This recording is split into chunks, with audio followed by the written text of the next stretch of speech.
That, I believe I was muted.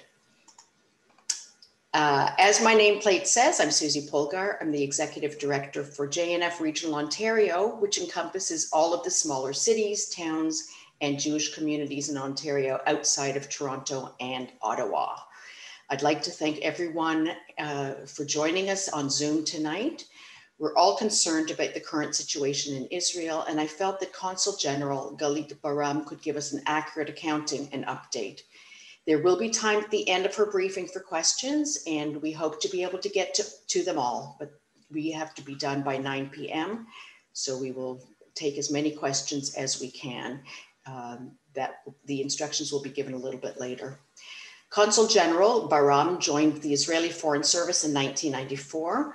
Her service abroad includes postings in Moscow, Cairo, and Washington, D.C. She also served as the director of the Department for Palestinian Affairs and Regional Cooperation at the Ministry of Foreign Affairs in Jerusalem. Ms. Baram took up her current position as Consul General of Israel in Toronto and Western Canada in August 2016. She's married to a fellow diplomat and has 2 children. Sadly for us, the Consul General will be concluding her 5-year term in Toronto and Western Canada this summer and will be returning to Israel at that time. She has been a wonderful partner, a great resource, and a very good friend. Galit, the floor is yours. Susie, hello, thank you very much. Thank you, everybody. I'm very glad to join this event of JNF of Regional Ontario. JNF in general are wonderful partners. We work very closely. I have attended quite a few events in the past 5 years. JNF Negev dinners all over the country, Western Canada and the Greater Toronto area. And it's a wonderful opportunity to reach out to the community and to discuss issues that are on the Israeli agenda and discuss Israeli-Canadian relations as well. I thank Jeff Springer, is a wonderful partner, and Lance Davis, who is here, Harvey and Claire, and the many others who are joining us, and especially Susie Polgar. And thanks to her initiative, I'm here today. I'm about to complete a 5-year term, as Susie said, and I'm heading back to Israel in a few weeks. These are usually very emotional times for diplomats who complete their term. After all, we become completely immersed in the countries in which we serve. And it's very emotional to put everything behind us and to move on and to return back to Israel. I'll be accompanied by my husband, who is also a career diplomat, and by my 2 children. And this chapter will definitely remain in our hearts for years to come. It's been a wonderful experience to serve Israel here in Canada, in Toronto and Western Canada. This is one of my last events, still with a few weeks to go, and hopefully things will quiet down a bit. But I'm here to provide information about the activity of the consulate, to provide information about things that happened in Israel in the past very busy and challenging 2 weeks, and to answer your questions. And I encourage you to ask anything that comes to mind, anything that interests you in particular. And if you're interested in information, I just encourage you to follow us on social media as well. We are Israel in Toronto on Facebook, on Twitter, and on Instagram. This is our handle, Israel in Toronto. Follow us for a steady flow of information, updated information about Israel, about the political situation, about Israel-Canada relations, and of course about different aspects of and facets of Israeli society in general. So a few words about the activity of the consulate. During the COVID pandemic, we've been extremely busy in trying to cope with the many challenges of our diplomatic activity here. Usually, when it comes to diplomatic activity, there are many meetings that are conducted in person, face to face. This, of course, could not be conducted during the COVID pandemic here in Toronto. Everything was held online. In addition to that, we provided the consular services online, through email, on the phone, and that created many problems, many issues. We, as far as the scope of consular services that are provided by any Israeli diplomatic mission abroad, we are number 3 in the world after the Consulate General in New York and the Embassy in Paris. And here we are finding ourselves in Toronto, working around the clock with limited staff due to the Ontario health regulations, and trying to provide consular services to the many people who wanted to go to Israel, many Israelis among them who wanted to go to Israel to get vaccinated. That was extremely challenging. We managed to contain the situation. We managed to provide consular services, even though our response time was a bit slower than usual.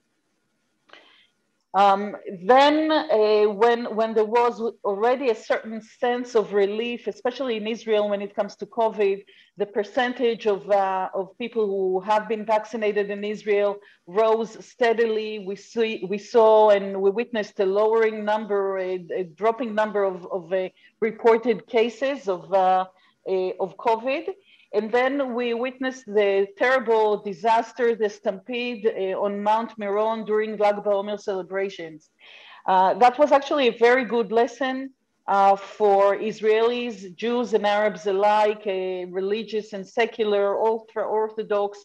The devastating incident in which 45 people, children and teenagers among them, were killed on Mount Meron, also led to events that happened all over Israel. Secular Jews, for example, in Tel Aviv, who donated blood for those who were wounded, and Arabs from the villages and towns in the area of Mount Meron who rushed to the place, who provided water and food and shelter for the families of those who were wounded during the stampede. And by that, and it was during Ramadan, they were fasting themselves, but provided assistance to people in need, Orthodox Jews. And that sent a very strong message to Israeli society about the importance of coexistence and unity, especially in a time of crisis. So these were dramatic challenges for Israeli society, COVID and then the stampede. We didn't understand at the time the scope of the events that were facing Israel immediately afterwards. About 2 weeks ago, Israel found itself in the midst of one of usually of the most tense periods of time of the year, and this is the month of Ramadan. The month of Ramadan fell this year on several events, major events that were important for other religions as well. As you know, Jerusalem is the heart of the 3 monotheistic religions, Judaism, Christianity, and Islam. Many of you have been to Israel, and you know that when it comes to Jerusalem, the sites, the holy sites to Judaism, Christianity, and Islam function within a very close proximity in Jerusalem. We're talking about the mosques on Temple Mount, the Al-Aqsa Mosque and the area around it. Next to it, the Western Wall, and in close proximity, within minutes of a short walk, the Church of the Holy Sepulchre. We know that the month of Ramadan is usually a month of heightened nationalistic and religious emotions in the Middle East. I served before in the Arab world, I served before in Cairo, and I remember that during the month of Ramadan, for example, on Egyptian television, there were many television series that had to do with Israel and about the tension between Israel and the neighboring countries, between Judaism and Islam. This is only one aspect of this holy month of Ramadan. But usually it's a month in which there are heightened religious sentiments, and in Israel, especially when it comes to Jerusalem, heightened nationalistic sentiments in the Palestinian community, not only in the West Bank and in Gaza, but in other parts of the world. So during that time, we managed to contain the situation around Jerusalem when it came to ceremonies that had to do with other religions. For example, the Holy Fire ceremony was held at the Church of the Holy Sepulchre, and it was beautifully coordinated. Every little detail was taken into account, and it was managed very well by the Israeli police. When it came to other holidays, whether it is Passover or Easter, again, things were organized very well. But as we got closer to the end of the month of Ramadan, with heightened emotions, then definitely the police, Jerusalem police, felt the pressure and the tension mounting around, especially around the Temple Mount, but in Jerusalem in general. As you know, Jerusalem is a democracy, the only democracy in the Middle East, a democracy that guarantees freedom of religion and free access to holy sites. And that was very important to maintain this characteristic, to maintain this nature of conducting religious ceremonies in Jerusalem.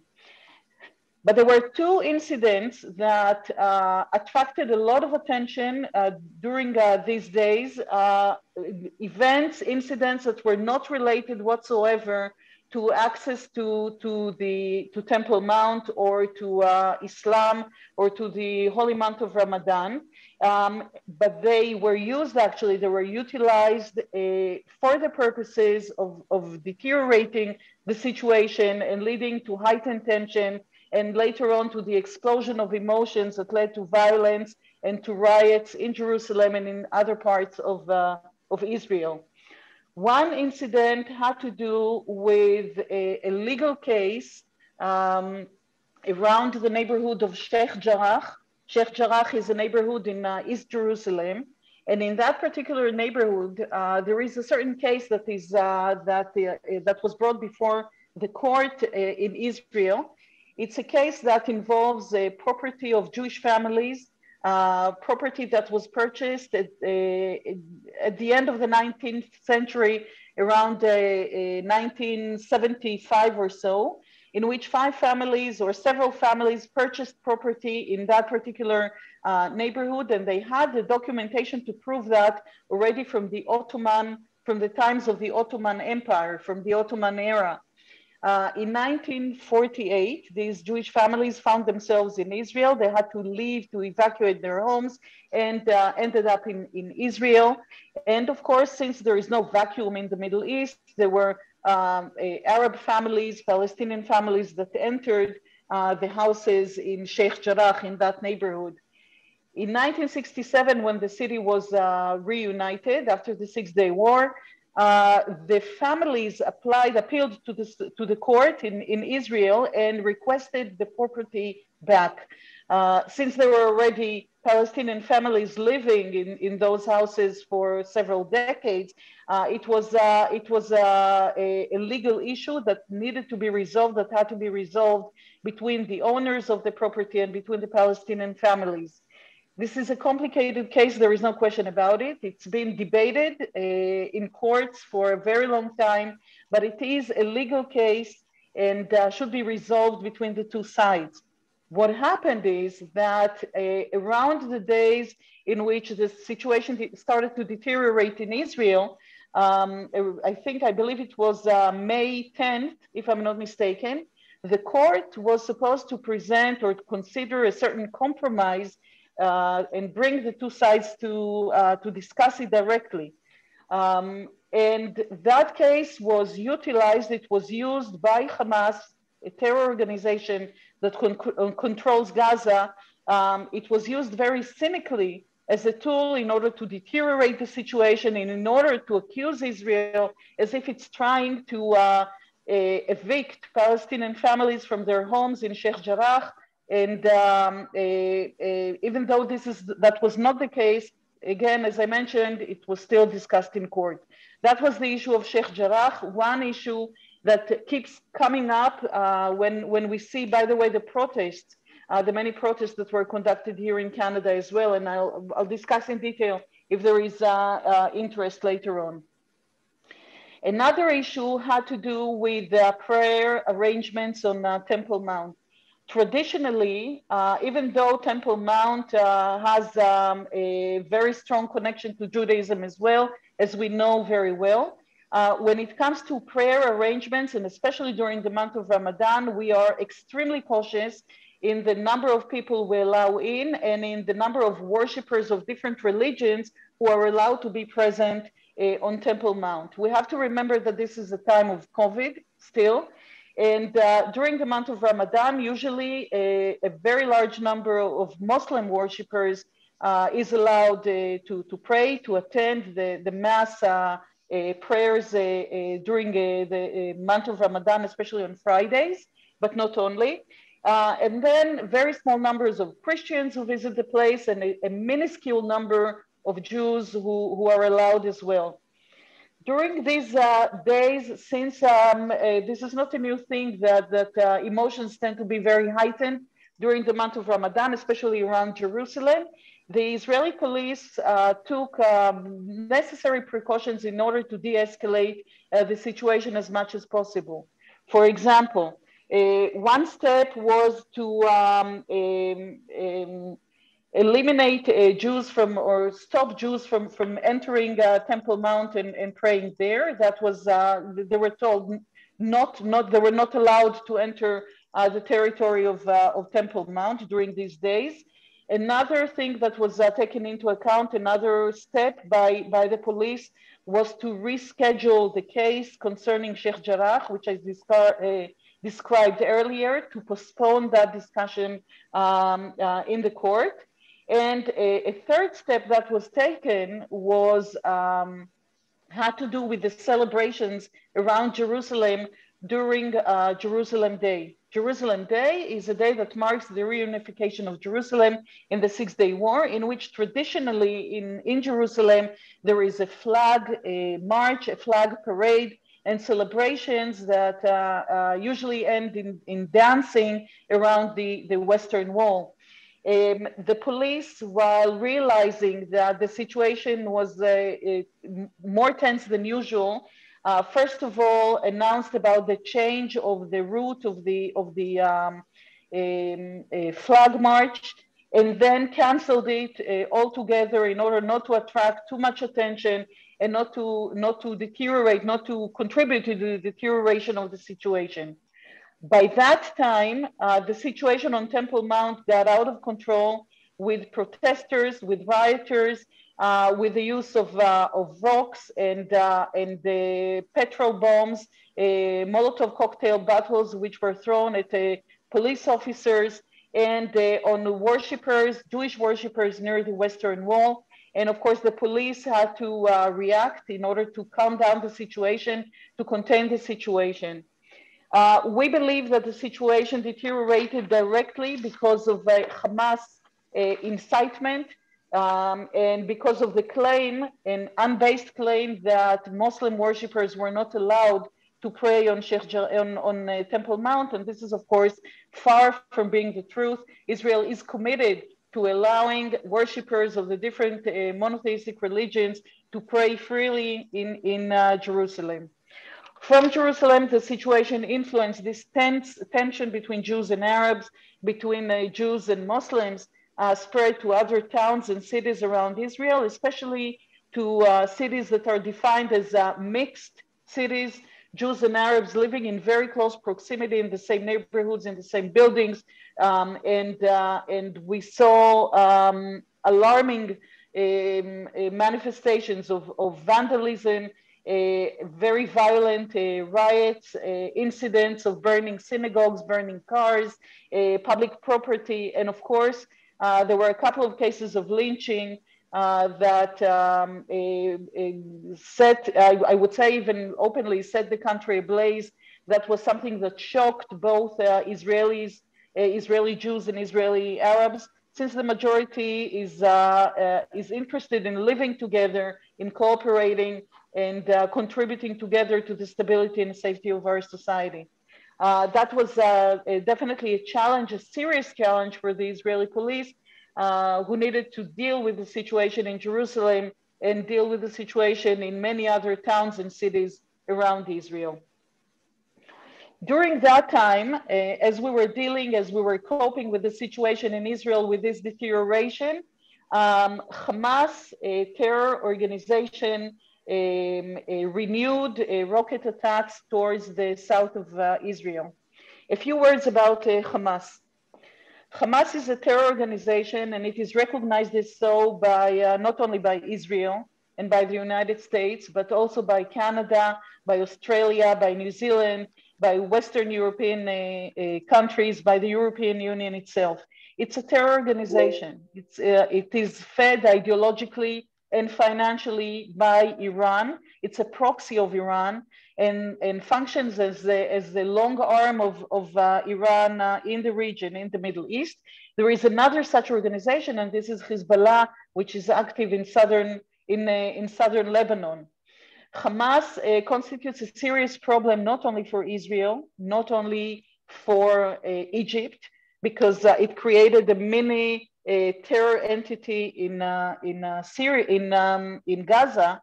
It also constitutes a serious problem for the Palestinian Authority itself, the elected Palestinian Authority.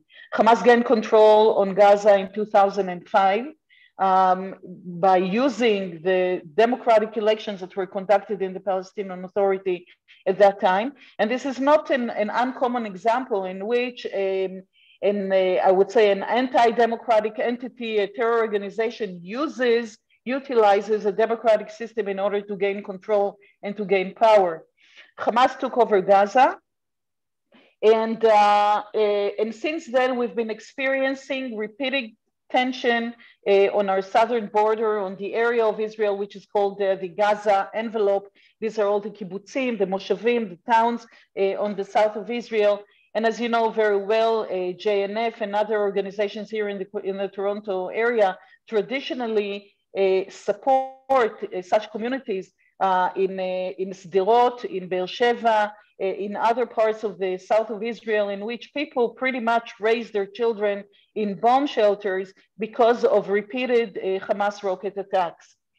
During the past 2 weeks or so, 11 days, Hamas launched more than 4,000 rockets at Israeli civilian population centers, towns, cities, villages, sending millions of Israelis to bomb shelters. It is important to note that about 20 to 30% of these 4,000 Hamas rockets fell actually in Gaza, never reached Israel, and caused a devastating destruction in Gaza itself. Out of the rest, the rockets that reached Israel, 90% of them were intercepted by Iron Dome, this wonderful system that was invented and developed in Israel, a wonderful system that pretty much saved Israel, this attack. 90% of the rockets were intercepted. Still, 10% of them fell in Israel, causing great damage and killing civilians as well. Among them, a 5-year-old boy and a 16-year-old teenager and her father. So there were devastating cases in Israel because of this launching this attack, a barrage of 4,000 rockets.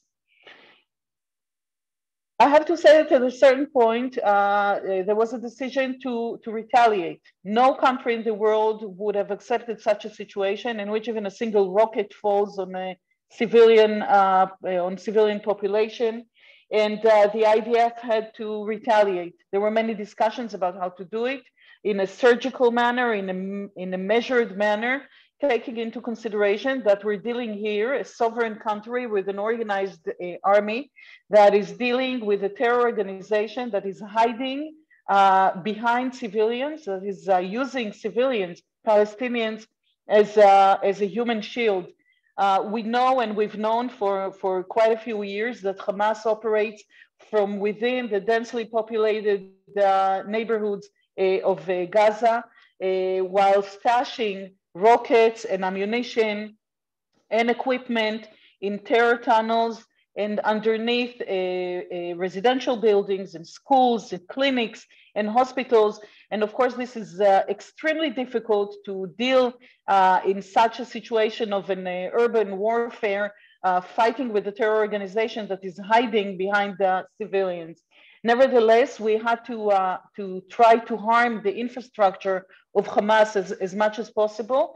And there were two things that the IDF concentrated on. One of them was what is called the metro system, which has got absolutely nothing to do with underground transportation. The metro system is a system of terror tunnels that were built by Hamas, in which Hamas, pretty much Hamas operatives and terrorists, move from one part to another in Gaza and stash ammunition and the rockets. And from there, from this system, they plan terror attacks against Israeli targets.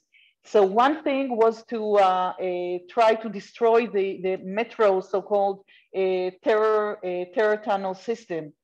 A second challenge for the IDF was to try to destroy as many rocket launchers as possible and to destroy also production sites and stashes of ammunition. That was extremely difficult. And when doing so, the IDF worked mainly through the Air Force, some ground units that never entered Gaza. They were active on the border between Israel and Gaza, but never actually entered the Gaza Strip. And of course, they relied heavily on intelligence when conducting this military operation. We did our utmost in order to avoid civilian casualties. In a situation like that, of course, this is extremely difficult. And there were Palestinians who were killed during the operation, including children, including women. That was an extremely difficult situation to avoid. And we have to keep reminding that the main target is definitely not the Palestinian people. We believe that the Palestinians should topple Hamas. Unfortunately, they don't have the power, the strength to do it now. But the international community, not only Israel, should stop Hamas, a terror organization that functions as a destabilizing element in a region that needs stability more than ever. While we were facing with all these dramatic challenges within the borders of Israel and on the Gaza border against Hamas, we were faced here in Canada, and not only in Canada, in other parts of the world, with protests, with demonstrations. There was a connection, a combination of elements that joined during these days. One of them was the fact that Nakba Day, the day of the great defeat of the Arab armies in 1948, was marked. It fell on the dates of the military operation itself. And I have to say that when it comes to public diplomacy, pro-Palestinian organizations spread and provided plenty of information on social media.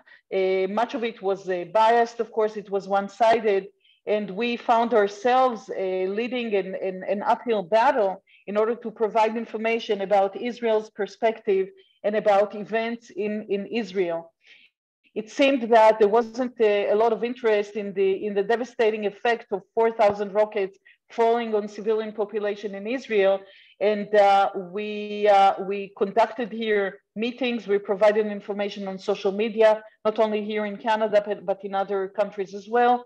And we approached the elected officials with a willingness to discuss issues and to provide information. Nevertheless, on a personal note, and I will say only that as an Israeli diplomat who has been serving here in Canada for 5 years, the manifestations of anti-Israel hatred and manifestations of anti-Semitism on the streets of Canada shocked me. There were demonstrations and protests that were held near the consulate in Toronto and near the consulate in Montreal as well, with some reported cases of vandalism, things that we haven't seen before here. And this is definitely something to be noted and something that must be addressed when it comes not only to Israel-related issues, but to fighting anti-Semitism in this country. We were thankful and grateful to the elected officials, Canadian politicians and elected officials, who made very strong statements, some of them in support of Israel, many of them when they spoke about the need to fight anti-Semitism in radicalism, radicalization in racism in Canadian society. And I do believe that these subjects will keep us Israeli diplomats in this country busy for a long time. And I know that there are many communities, many community members that are extremely worried about the manifestations of anti-Semitism that were expressed by so many here in Canada as well. I will stop here. This is the current situation. I encourage you to ask any question that comes to mind and to express your opinions, and I'll do my utmost in order to address them and to provide information. Thank you so much, Consul General Baram. I want to introduce myself to everyone. My name is Orna Richter, and I am the Associate Director of JNF Regional Ontario. So first, again, I just want to thank you for your time tonight, for sharing your knowledge and your insight into the recent situation in Israel, now how it has definitely transcended just the Middle East. We greatly appreciate your expertise and your leadership in Canada over the last 5 years. I know it's an emotional time for you, and we offer our sincere thanks. We look forward to the Q&A session. In just a few minutes, we will get there. Before we do that, I feel that it is important. I'm sorry, can everyone still see me? Is my video off? I apologize. There we go. My video is back on here. Sorry, everyone. I feel before we get to the Q&A session that it's important to let each of you know what JNF is doing on the ground in Israel at this critical time. For decades, the Jewish National Fund of Canada has dedicated itself to care for the land of Israel by planting trees, building water reservoirs, and the like. Most recently, JNF Canada has branched out, taking on projects that build the social infrastructure and benefit many vulnerable populations, such as youth at risk, people with special needs and disabilities, victims of domestic abuse, and victims of terror. Unfortunately, we all know too well, Hamas terrorists fired 4,000 rockets at Israeli civilians over the course of this month's conflict, impacting most acutely, as you so said, Galit, those communities closest to Gaza. With the help of generous friends and supporters, JNF Canada has been able to focus its efforts on a variety of important projects in the Gaza envelope region, like the Animal Therapy Center, for instance, that provides coping tools and support for kids through play and interaction with animals. JNF Canada's work is far from done. At this time, we have turned our attention and our hearts specifically to the city of Sderot, located along the Gaza border, where ongoing attacks have left lasting marks of trauma on its residents. The people of Sderot need our help to build the JNF Canada House, which will be a fortified academic center for high school students, where instructors and qualified guidance counselors will support educational and emotional needs for the teens. And further to that, 70 to 80% of kids living in Sderot suffer from post-traumatic stress disorder, PTSD, and rely on the Sderot Resilience Center for therapy. The center was actually built in 2008, and it continues to provide support, therapy, 24/7 hotline, and courses for parents to deal with child anxiety. Unfortunately, however, the center lacks a bomb shelter, and the number of applicants requesting treatment surpasses the amount of space that the center can accommodate. If you are able to do so, please consider making a gift in whatever amount or increment is meaningful for you, so we can finish the vital work on both the JNF Canada House and the expansion of the new Trauma Resilience Center to make it truly a safe space for treatment. I'm going to include here in the chat so you can make a donation easily, just the link. Please feel free to pass it along to a friend. You will also receive an email with this link after the conclusion of tonight's event. My spiel is over. Thank you all for your time. I'm going to pass the spotlight over to the president of JNF London, Jack Malkin, who will moderate the Q&A session with the Consul General. So please feel free to write your questions in the chat here. You may also send your question directly, privately to Jack, but please do not raise your hand and speak out. Jack will try to get to everyone in turn before 9 o'clock. That's when our time ends. So thank you all once again for your time, and have a wonderful night. Yeah, thank you very much, Orna. And already a few questions in the chat box. Please don't hesitate and post the questions, and I will try to introduce them in the order they are posted. I already noticed there are a few questions that are kind of similar to each other, so I'll try to paraphrase them and have one questions out of them. So let's start with the first question, which basically has two parts, I think. So Israel is losing the PR battle. How can momentum be regained in that forum? And I think that the second part of the question will be, why has it become so difficult to get Israel's message to the Canadian public? Galit? Okay, fair enough. This is not the first time that I get this question about the failure of the Israeli PR. And how we're losing the PR battle. הסברה נכשלה, as we say in Hebrew. And this is, of course, something that is extremely frustrating for Israeli diplomats representing their country abroad. I have to tell you that there is, that even though we're extremely active on social media, there is a limit to how much we can do sometimes by ourselves.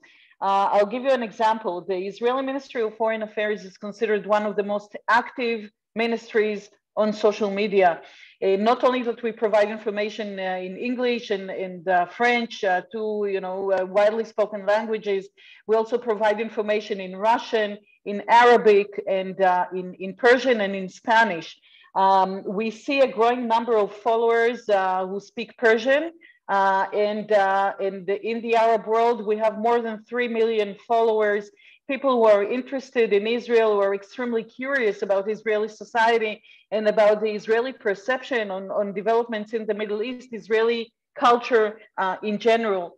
There is a lot of, I would say, ignorance and a lack of knowledge, a confusion of terminology in the Arab world when it comes to Israel, a confusion of terminologies, of terms such as Jewish and Zionist, and what Israel is all about.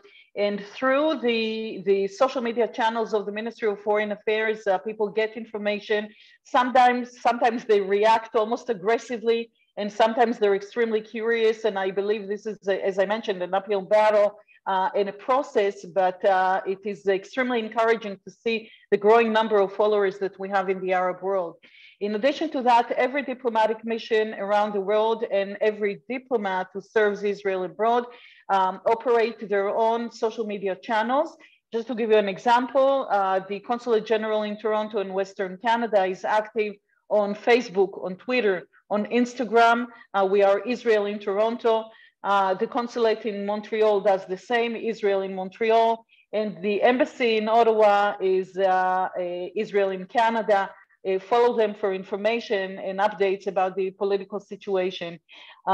We pour information about Israel, about Israeli culture and lifestyle and cuisine and music and you name it, we're there.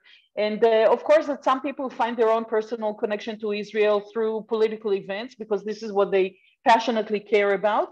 And others care more about culture or about architecture or about pilgrimage and interfaith relations. And this is absolutely fine. The information is out there. When it comes to the current situation, what we are seeing now in the world is a narrative that has changed dramatically since the Six-Day War. If before the Six-Day War, the world perceived Israel as a small country, isolated in a hostile region, the David of the region surrounded by an Arab Goliath, then after the Six-Day War, when Israel came victorious to such a degree that attracted the world's attention and admiration, the narrative changed there, and Israel has been perceived since then as the strong, influential country in the region, the new Goliath, while the Palestinians are perceived as the underdog in this new situation, an extremely difficult situation, because the tendency is to, to support the underdog, to feel sorry for the underdog. This is how it is perceived. Israel is indeed a strong country economically. It's a strong democracy with a diverse society, the only country in the region that guarantees equal rights to the LGBT community, to women, to minorities. And nevertheless, we find ourselves in this PR battle when so many LGBT organizations and women's organizations and minority organizations support the other side and fiercely object Israel and criticize Israel, sometimes between us without understanding the depth and the width and the scope of the problems that need to be addressed by Israelis and Palestinians alike in our region. When it comes to the mentality of many Israelis, the perception of many Israeli Jews, even though we feel strong in our country, we feel still a minority in the Middle East, in our region. And this is something that many people around the world tend to neglect. When they look at Israel, they see a strong country. They don't realize, or they tend to forget, comfortably forget, that it is still a minority, a Jewish minority surrounded and engulfed by a Muslim world. Luckily for us, we build bridges, we provide information, we establish diplomatic relations with neighboring countries in our region. But when it comes to public diplomacy, when it comes to providing information about Israel, with all our activity, extensive activity, that is conducted by Israel, by the different organizations, by governmental ministries, it comes down to the grassroots level. And if people who know Israel, who have been to Israel, who know what Israel is all about, if they refuse to take a stance, if they prefer to keep quiet, to shy away from conflict, and they don't provide information about their own perception and understanding of the situation, then frankly, there is a limit to how much we can do, to how much we can influence and change views about Israel. So definitely these are serious challenges, and I encourage people who have been to Israel, who know Israeli society, who understand the dramatic challenges that are facing Israelis every single day, step forward, provide information, tell about your experience, tell about your understanding of the conflict. Because I believe that many people on the other side do it and do it very well and do it very passionately. And I know that on the pro-Israeli side, there is a lot of passion, there is a lot of caring about Israel, there is a lot of love and devotion. You express your views. And if you don't know the information, if you think that you need more facts, more background information, then there is plenty that is available through the different official channels of Israel, on the media, the Israeli media, and hundreds of other sources of reliable, formal information. Yeah, thank you, Galit. There is a quick follow-up question on this issue. Can Israel create a social media Iron Dome? Can Israel create a social media? Iron Dome. Iron Dome. Well, we're working on it very hard. The Ministry of Foreign Affairs, the IDF spokesman, there are other governmental agencies provide information definitely and function pretty much like a social media or a diplomatic Iron Dome. And it is effective because when people sometimes, they see the demonstrations, they see the protests, they read articles, and they want to receive more information, they approach us and they attend the press conferences in Israel. They see pictures, they see photos, they listen to the IDF spokesman and so on. So I would say the diplomatic and the social media public diplomacy Iron Dome exists. I do believe that many people don't pay attention to detail. They don't make the effort to study, to gather information, to understand the situation better. Because it's intimidating and it's overwhelming, and there is a lot of information and a lot of data that is involved. it's difficult for people to make this commitment. But I really encourage people, if they are interested in what is happening in Israel, if they genuinely want to understand the complexity of the situation, they shouldn't shy away. They should really, study and approach and get in touch with Israeli providers of information and learn about the subject, so they will be able, if they are addressed with these issues, to answer properly and to explain them properly to people who, in my view, understand very little about the situation in the Middle East, but are very quick to judge. Yeah. Thank you, Galit. There are many questions about the Canadian context. The Canadian public, why is it difficult to get Israel's message to the Canadian public? And then a question about the position of Canada's government, the Liberal Party, do they support enough? What is the role of the NDP with their one-sided biased opinion? If you can, please elaborate in the Canadian context. Okay, so we'll leave politics later on. I will discuss, first of all, the difficulties to get the Israeli message across. Israeli diplomats provide a lot of information about Israeli achievements, anything from high tech to water management to the best field hospital in the world, which happens to be Israeli, humanitarian aid that is provided by the Israeli Ministry of Foreign Affairs and other non-governmental organizations. And in many cases, when we approach the media, the Canadian media, with these news, with these items, we are answered very simply that good news don't sell.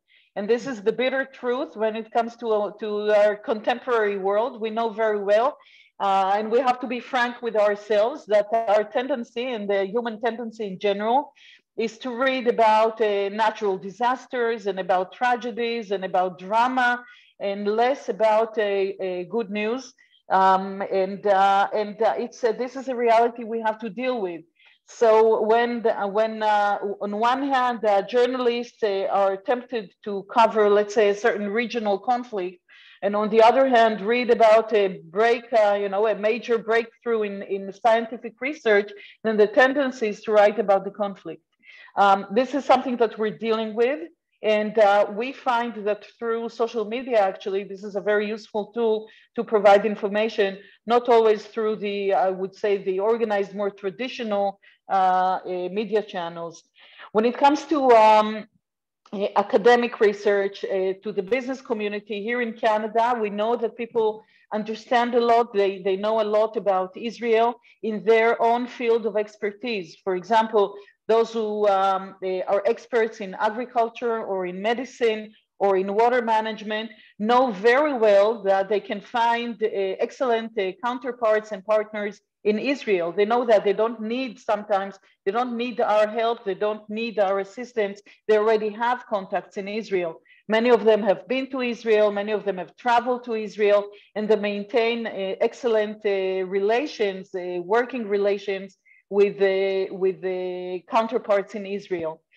When it comes to other target groups, for example, tourists, members of the LGBT community, those who have been to Israel, see the country in different eyes. It's an eye-opening experience for many of them. But in order to do that, they have to actually travel to Israel. And during COVID, as you know very well, for the past year and a half, it was impossible to travel, not only to Israel, but to other destinations as well. And that impedes in the process of getting to know a culture, getting to know a country. When it comes to politics, and I will just say that about Canadian politics in general, we maintain contacts with all political parties. Some of them support, I would say, more openly support Israel. Some of them are more hesitant. The most important thing for us as Israeli diplomats is to reach out to all political parties, to make ourselves available, to answer questions and to answer sometimes difficult questions that have to do with the political situation in the Middle East. And sometimes we're faced with criticism, we're faced with very harsh opinions. And it's part of the ongoing discussion between Israel and Canada. Israel and Canada are friendly countries. Canada is considered one of Israel's staunch supporters and closest allies in the international arena. And we work very hard, both sides, both Israeli and Canadian diplomats, in order to maintain these relations and to maintain communication channels open. And we intend to continue doing so on the federal level, on the provincial level, on the municipal level as well. And sometimes there are setbacks, sometimes there are disappointments, sometimes we agree to disagree, but the dialogue must continue and will continue. Thank you, Galit. There is a question about the blockade on the Gaza Strip. Is there any possibility to lift the blockade so that the goods can get in and out, yet still stop Hamas military buildup?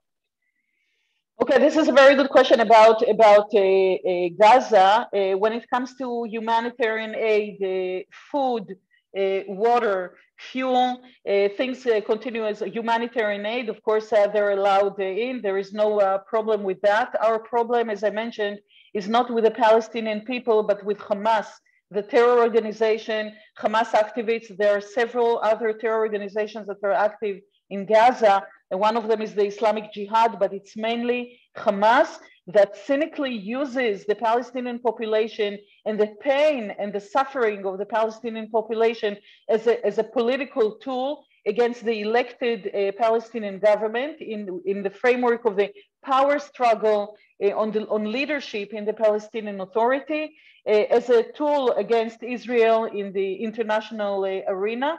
And but when it comes to providing assistance, when it comes to providing humanitarian aid, of course, Israel allows in and actually encourages the international community to send in humanitarian aid. I'll give two examples. One of them, a statement that was made by the head of UNRWA, the international organization that supports Palestinian refugees in Gaza, who said very openly in an interview a couple of days ago that there is no lack of food, lack of water, or lack of medications in Gaza, because Israel, of course, allows humanitarian aid into Gaza. This is one thing. The second thing is the fact that a couple of days ago, when Israel ushered in a convoy of trucks from Jordan to Gaza, carrying humanitarian aid, the second the convoy was about to enter Gaza, it was bombed by Hamas. So Hamas, we know that Hamas operatives, Hamas activists, what they usually do, they confiscate the medications, they confiscate food, fuel, building materials that have been sent before by Israel, by other countries into Gaza, including cement, including pipes, including aggregates. And we know exactly how Hamas uses the building materials and how it distributes the goods, first of all, among its supporters, and only then for the rest of the Palestinian population in Gaza. So this is a cynical game of a terror organization that takes advantage of the miseries of the Palestinian population in Gaza. If Hamas wouldn't have attacked Israel or launched rockets at Israel, of course, then Israel wouldn't retaliate in the first place. I believe the best solution to the situation in Gaza and to the Israeli-Palestinian conflict is to renew direct negotiations, to convince the Palestinians to return to the negotiating table, and to hopefully get Hamas, a terror organization, out of the political game. I don't see this, unfortunately, happening in the near future.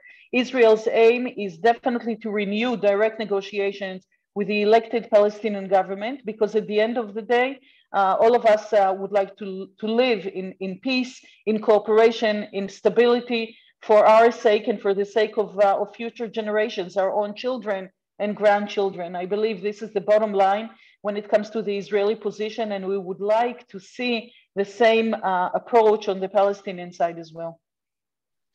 Yeah, thank you. There is a question, does Israel broadcast TV and radio into the West Bank and Gaza so that the Palestinians can learn the Israeli perspective? I believe that many Palestinians know Israelis very well, not as much as they used to in the past, because in the past, Israelis and Palestinians used to live together, each together in the same place. There were many Israelis who did their shopping in the West Bank. Even now, we allow a relatively large number of Palestinian workers to enter Israel legally. They get work permits in Israel from the West Bank. The West Bank is under the control of the elected Palestinian government, not from Gaza. Gaza is a serious problem because of Hamas. But definitely there are many Palestinians who not only know Israel, they speak Hebrew, and they've been to Israel before. We provide about more than 40,000 work permits per month for Palestinians who enter Israel, work in Israel, then return to the Palestinian Authority and put bread on the table. And this is the most important thing. By that, we contribute to Palestinian economy and to the well-being of the people of the West Bank. Of course, that Palestinians can watch Israeli TV, they can listen to Israeli radio. Everything is available now on social media as well. So it doesn't have to do only with coverage, simply in the internet. Everything is available on the internet. But I do believe that there is so much animosity, there is so much anger and pain and disappointment, by the way, on both sides, that very few of them actually listen and pay attention to the Israeli point of view. I believe that a lot should be done in order to build bridges in the future between Israelis and Palestinians. But again, the most crucial thing is to, first of all, accept the fact that Israel is not going anywhere. Israel is in the region, in the Middle East, to stay. And it's an integral part of the Middle East. Once this is accepted by the Palestinian people, once there is willingness to renew direct negotiations, then we'll be able to not only to discuss the core issues that need to be resolved between the two sides, but also to do confidence building measures and to strengthen people-to-people relations to get to know each other better. Yeah, thank you. Many comments, not necessarily questions, but comments of people who say we would like to help and take part in this campaign, but we cannot find information easily. There are not enough video clips. We cannot find it. Are there any 1, 2, 3 sites that everybody can go there and get all the information in a coordinated matter? If people are interested in information, the easiest thing to do is go to social media, to Facebook, to Instagram, and to Twitter.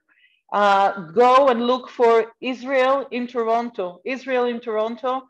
These are the social media channels of the Israeli consulate in Toronto and Western Canada. I can promise you that you'll find plenty of information there, video clips, coverage of events, political meetings, plenty of information about the conflict. Just scroll it down and you'll find all the information available and waiting for you.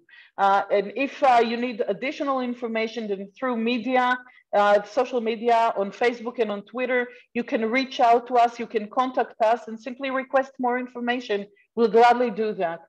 In addition to that, I encourage you to follow Israeli newspapers. If you prefer to receive information not from official sites, such as diplomats, then go to Ynet, go to the Jerusalem Post, go to the Times of Israel.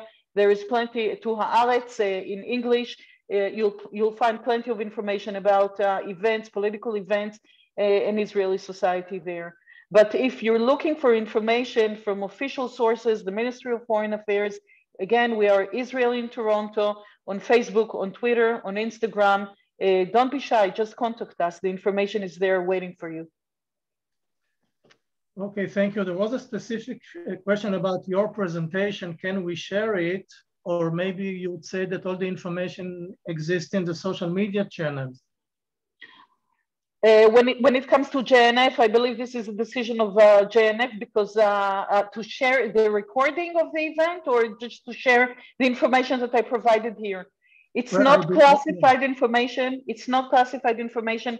Everything that I told you, this is of course information that is meant for you to answer questions because we are often addressed by questions about the development and events in Israel. You're more than welcome to share this information. And if you feel that still you need more, then of course more is available on our social media channels. Of course, everything feel free to talk to people. And if they have difficult questions about Israel, if they disagree with you, if they have certain notions that are not based on in facts, then we can help you in providing information.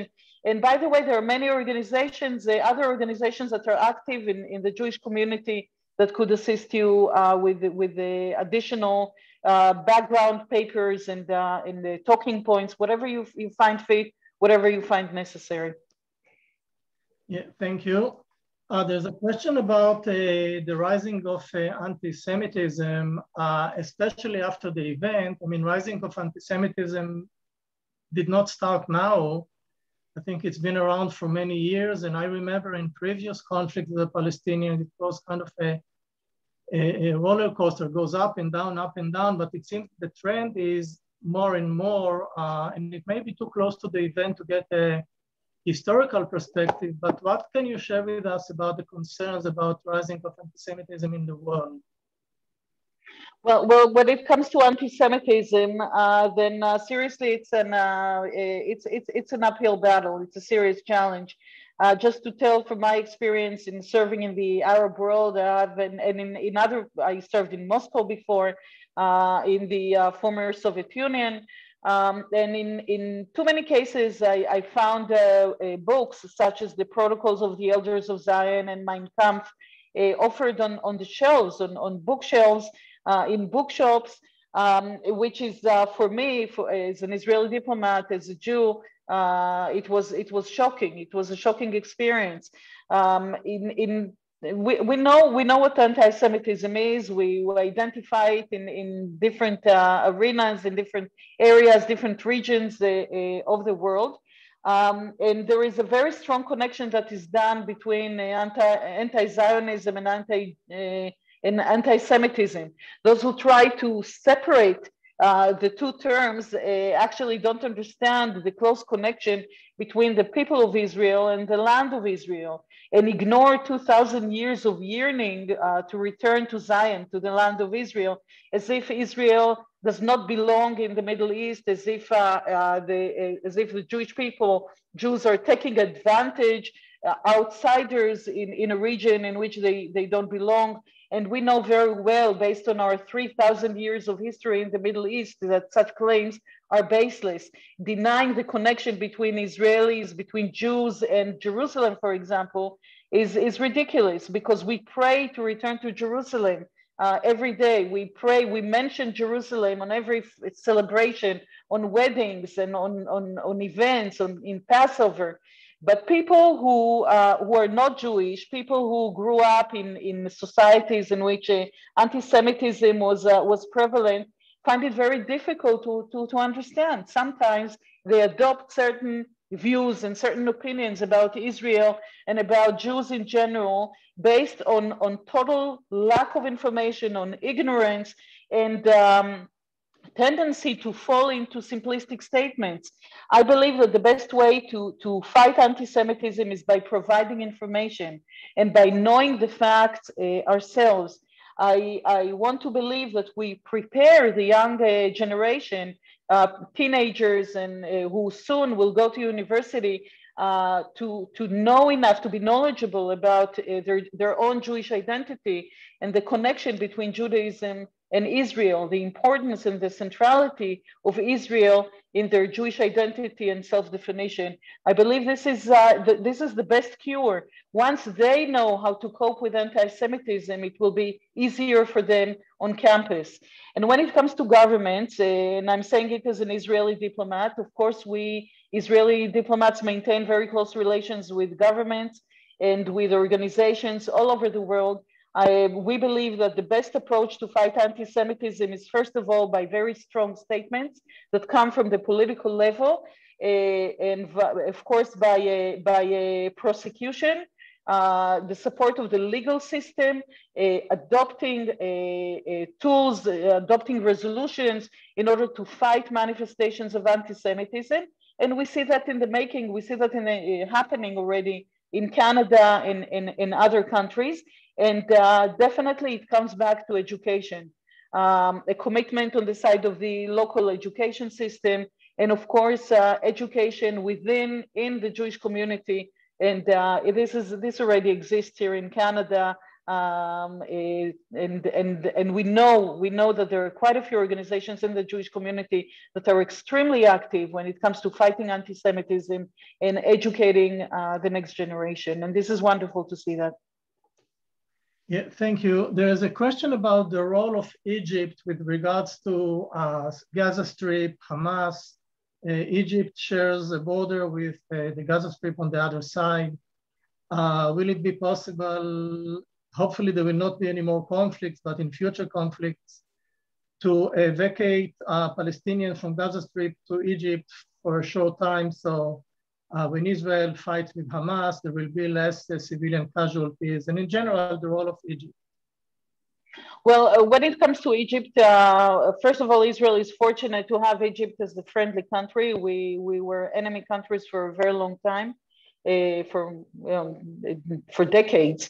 And Egypt was the first country in the Arab world, was brave enough to step forward and to sign a peace agreement with Israel that was in 1979. Egyptian President Anwar Sadat paid with his life for this decision. But there were other countries that followed. Jordan was the next one in 1994. The Palestinians signed several agreements with Israel, and we're still engaged in ongoing negotiations, even though not very successful. And recently, with the signing of the Abraham Accords, we managed to establish diplomatic relations with the United Arab Emirates, with Bahrain, and we renewed diplomatic relations with Morocco as well. So things are moving in the right direction in the Arab world, and we want to hope that more countries, moderate countries in the region, will realize the potential, the great potential that lies in establishing full diplomatic relations and normalization with Israel. When it comes to Egypt, just to mention, Egypt has a serious problem with the activity of radical Muslim elements, Islamic elements within Egypt itself. The Muslim Brotherhood and the activity of terror organizations in the Sinai Peninsula. Some of them are related to ISIS. And Egypt, of course, is extremely worried about the situation in Gaza. Several years ago, Egypt destroyed a series of terror tunnels that were dug towards the direction of Egypt. So it's done not only in the direction of Israel, but in the direction of Egypt as well. And the situation in Gaza, the fact that Gaza is controlled by a terror organization and a proxy of Iran, is extremely alarming, not only for Israel, but for Egypt as well.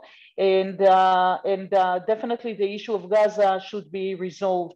When it comes to moving population, I don't know about that. We're not there yet. I believe that the main challenge is to get Hamas out of Gaza and to restore Palestinian control, the control of the elected Palestinian government on Gaza as well.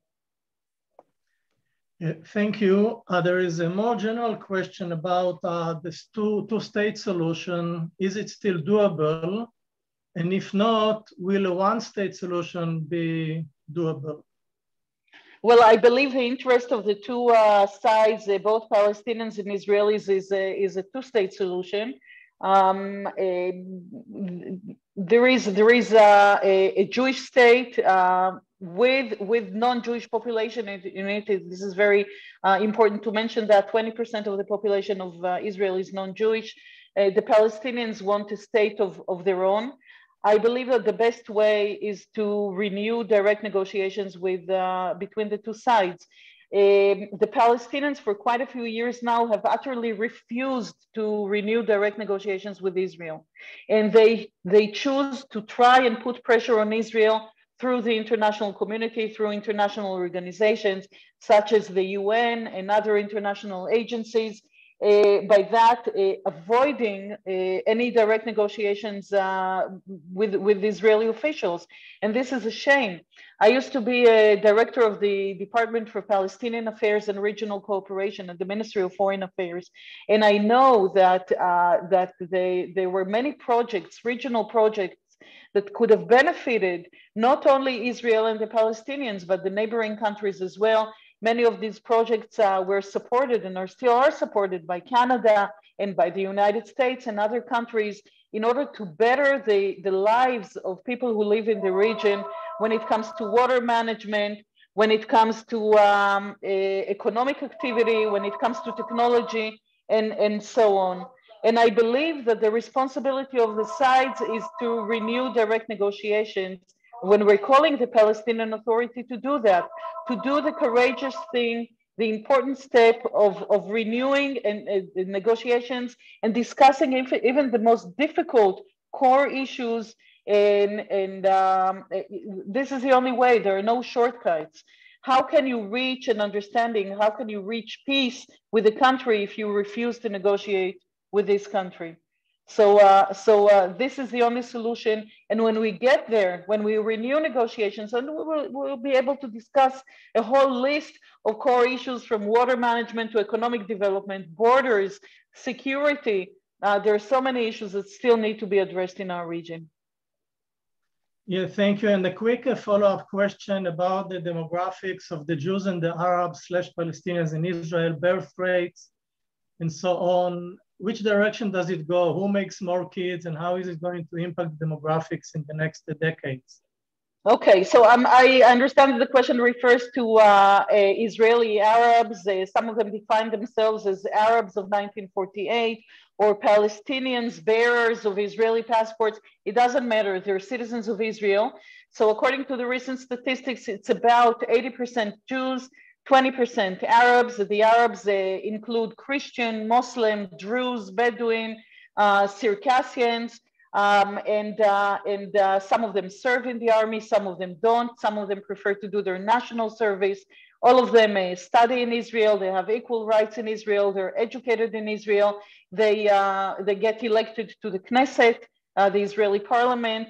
Many of them work as doctors and lawyers and nurses, and we all joined hands in vaccinating the population during the COVID pandemic, and they contribute to Israeli economy and to Israeli society. So when it comes to demographics, I believe that the most important thing is to make sure that we mend the relations between the different sectors of Israeli society. And there are many tensions, there are many issues that need to be addressed when it comes to Israel. Relations between secular Jews and ultra-Orthodox, between Israeli-born and newcomers, men and women, Jews and Arabs and Christians. There are so many issues that need to be addressed in a multicultural, diverse society such as Israel. That reminds very much, by the way, Canadian society. There are many similarities. I believe this is the main challenge, and not only counting heads or counting kids. We need to learn to live together. I believe we are in the right direction. The current events in Israel are a certain setback. There is no question about it, and we'll have to lick our wounds and move forward. But I believe we're in the right direction. Yeah, thank you. There is a question about Jewish students in Canadian universities and the way they're being attacked and bullied. Also with association with the BDS that is very aggressive. Can you elaborate on it, please? Well, definitely. When it comes to the BDS movement, boycott, divestment and sanctions movement that calls to boycott Israel, politically, economically, and so on, until the Palestinian conflict is resolved. This is a movement that targets the existence of the state of Israel, because it doesn't call for the resolution of the Israeli-Palestinian conflict. It calls for the return of Palestinians to Israel, with a chant, with a call that we heard on so many protests these days, from the river to the sea, Palestine will be free. This is actually a call for the destruction of the state of Israel, because it ignores the previous understandings, first of all, between Israel and the Palestinian Authority, the agreements which were signed, and the fact that according to the partition plan, Israel will not disappear. Israel is an integral part of the Middle East and is there to stay. So this movement is something that is very hard to deal with. There is no question about it. And I do feel that many Jewish students who go to university are sometimes not equipped. They're not comfortable enough with the terminology. They don't know enough in order to even present their views, and they feel overwhelmed by the situation on some of the campuses, not all of them, but on some of them. And they don't know how to cope with this tension. In many cases, they simply prefer to stay away, to hide their Jewish identity, and this is something that definitely should stop. I encourage students to approach student organizations on campus, which do a remarkable work in supporting them and in fighting manifestations of anti-Semitism on campus. When it comes to anything from swastikas to kosher food in cafeterias to resolutions of student organizations. There are quite a few such organizations.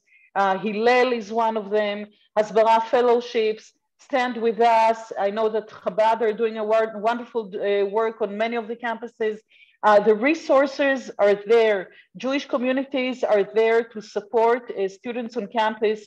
And I recommend students to be in touch with others and to get in touch with these organizations.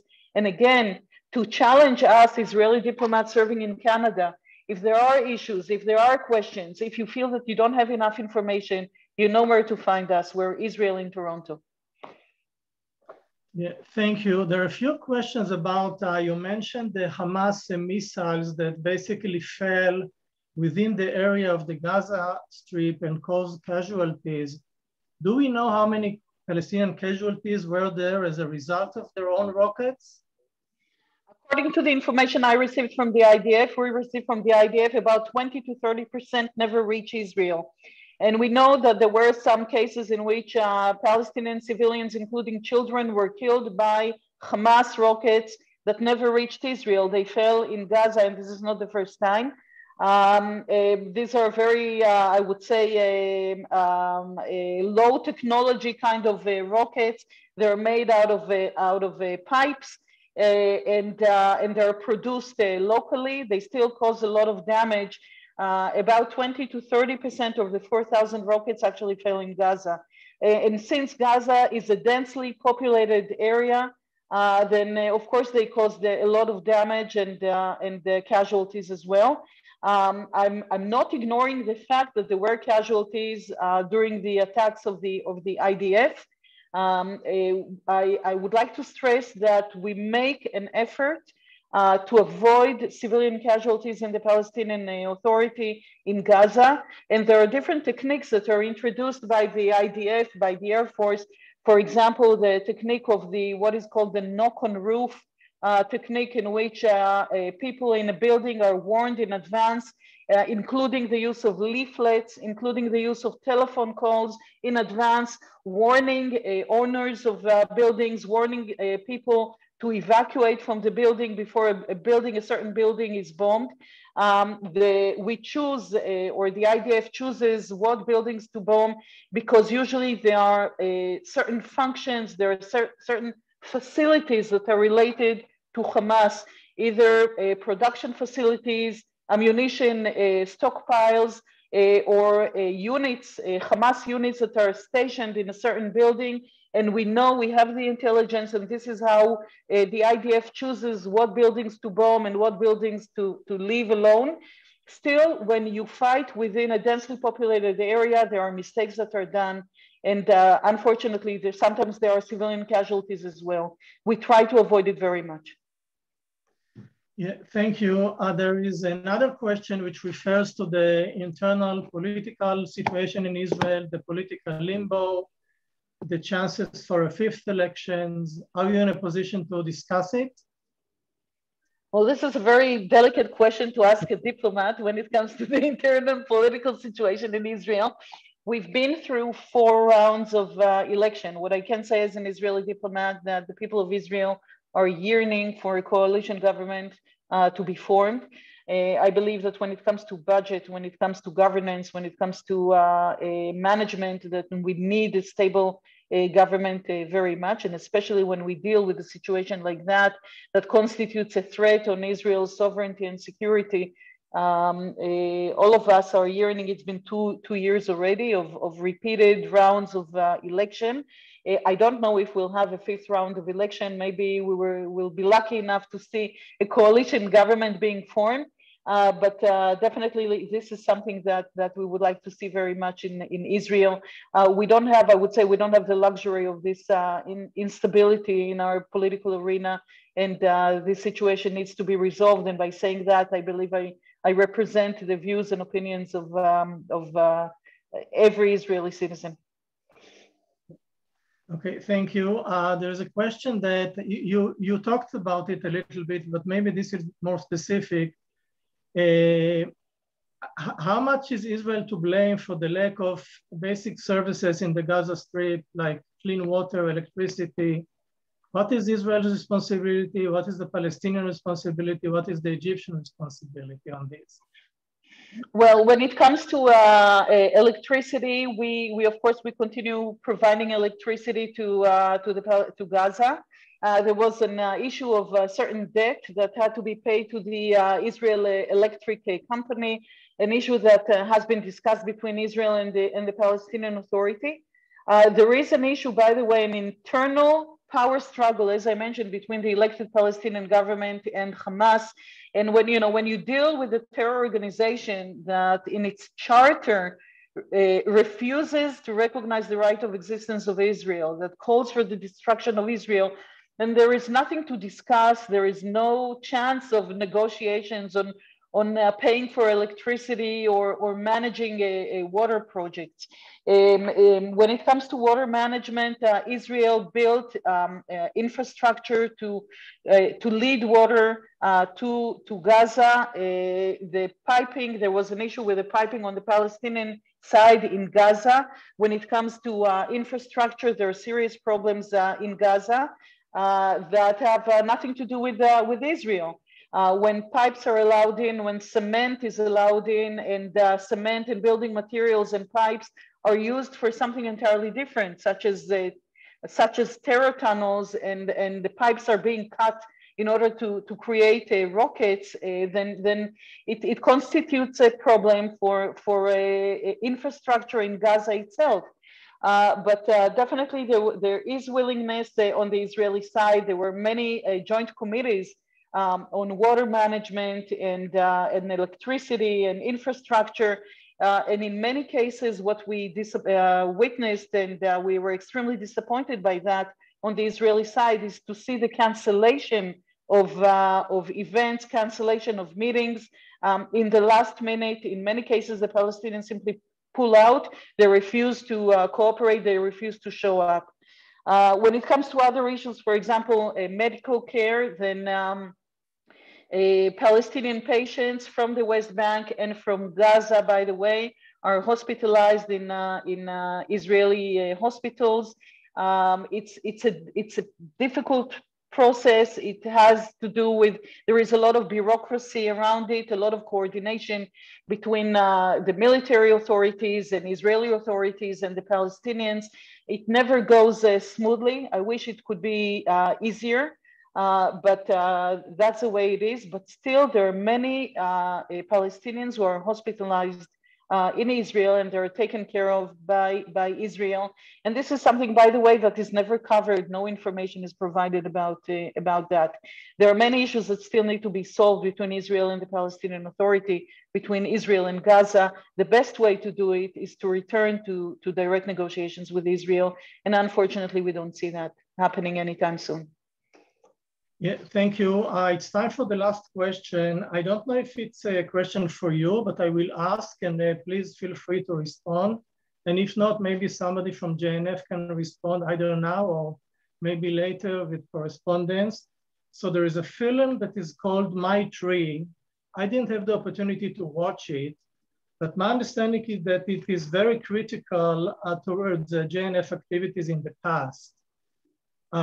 Is there anything that you can comment on it, or leave it to JNF?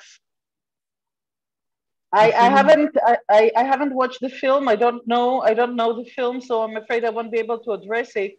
I will say what I know as an Israeli citizen about the activity of JNF. JNF contributed greatly to building parks in Israel and restoring nature. When it comes to sustainability, when it comes to non-governmental organizations, different charities and causes in Israel, I believe that JNF are doing a wonderful job for the citizens of Israel. Jews and Arabs alike, by the way, for the benefit of the people of Israel. Israel is a small country. It is densely populated, more than 9 million citizens. And we need parks, we need beaches, we need facilities for people to relax. Everyday life in Israel tends to be very dense, very, very tense for Jews and for Arabs alike. And we need more such facilities to enable us to live well and to enjoy nature and to protect nature. And JNF are doing a remarkable job in providing that. When it comes to the film, I'm sorry I cannot relate to that because I haven't seen the film. Maybe a representative of JNF will be able to address it. Jack, I can say a word if we still have a minute. Yeah, please. So hello, everybody. Good evening. I'm Lance Davis. I'm the CEO of JNF Canada. So I hope everyone's enjoyed this presentation. Galit, you did a great job. You were so articulate, and we're so sad to see you go. And I think I can speak on behalf of all of us. We've been so lucky to have such an eloquent and articulate representative of the state of Israel living amongst us in Canada. And we'll sorely miss you. And don't be a stranger. Please come back and visit. So with respect to my tree, one thing I want to say about it is that this was not an intellectually honest exploration. What the producer of the film said is that he wanted to find his tree from his bar mitzvah year, and he wanted to, explore, this special gift that he got when he was 13. But it wasn't cute and it wasn't a sweet initiative. His goal was to identify that Canada Park is located on the Green Line, on disputed areas. There were Palestinian villages that were there in 1948. When he found out that his tree was actually planted in the Yatir forest in the Negev desert, that's not a story. So he just said, okay, my tree was in the Canada Park. This individual came with a whole set of very hard questions that he sent to me in advance. And then when he got to my office to ask those questions, they all became very political very quickly.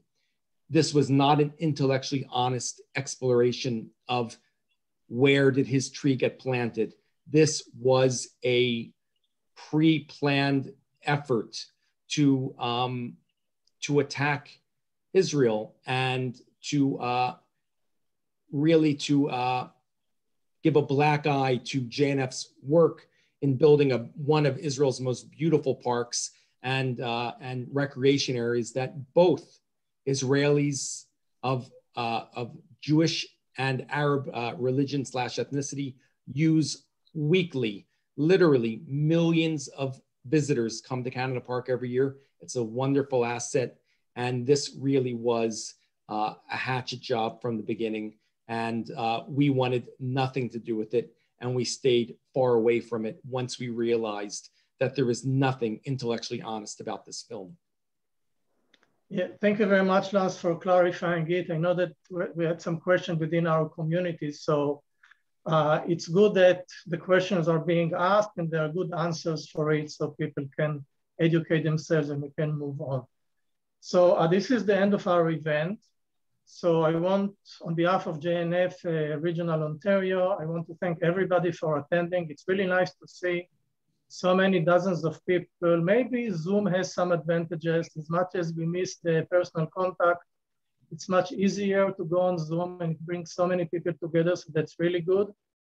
Galit, what can I say about you? There are so many comments in the chat box thanking you for this kind of vivid, intensive presentation. It sounds to me like it's the first time that you are doing it with all the passion, but I know that probably it's the 1000th time that you are doing it.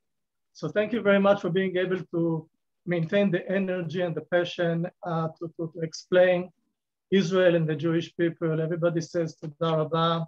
And it's a kind of a bittersweet moment. It's nice to see you, but as everybody says, we will miss you. You have been very good at what you did. I know that you made a point to visit smaller communities, which many in the past preferred not to do. So this was a very warm point for us, for people in smaller communities to be able to interact with you directly. Unfortunately, because of COVID, it became impossible, but before COVID, it was very much appreciated. I want to thank, and hopefully we see you again soon sometime. You know, the world is weird, right?